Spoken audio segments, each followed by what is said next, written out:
Okay, this is part 2 on the Office J6480 all-in-one disassembly and reassembly.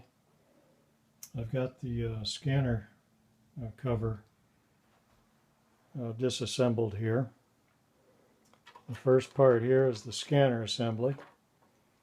It has a little motor drive, and on the end of the motor right here is a little wheel that is made out of plastic and has etching on it that is read by a special sensor assembly there.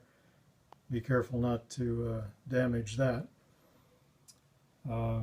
It counts turns on this motor and position, and then here's the gear drive assembly, and this part right here fits over this track so that when it's turned up like this and you put it on the track, it moves forward and backwards.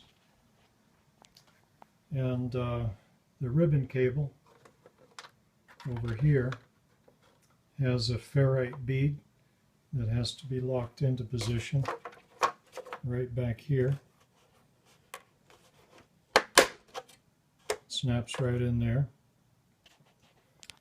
And then the ribbon cable has to be longer than what you see right here, because there's a little tab right here that this ribbon cable slot fits in, and then it just folds back, and that allows this to travel.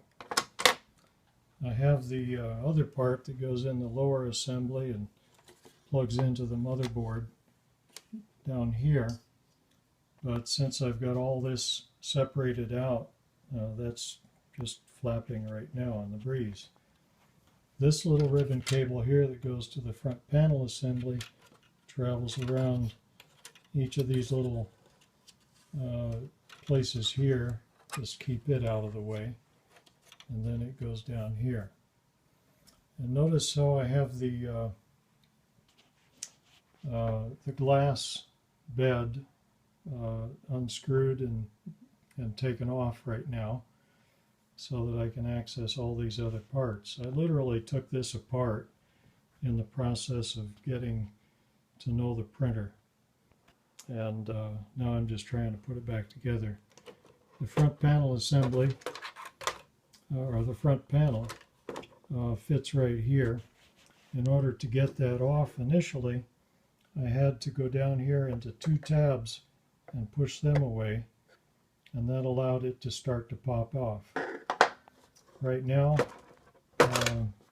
what I can show you is that it just flops off like that. This part up here has to fit in its channel,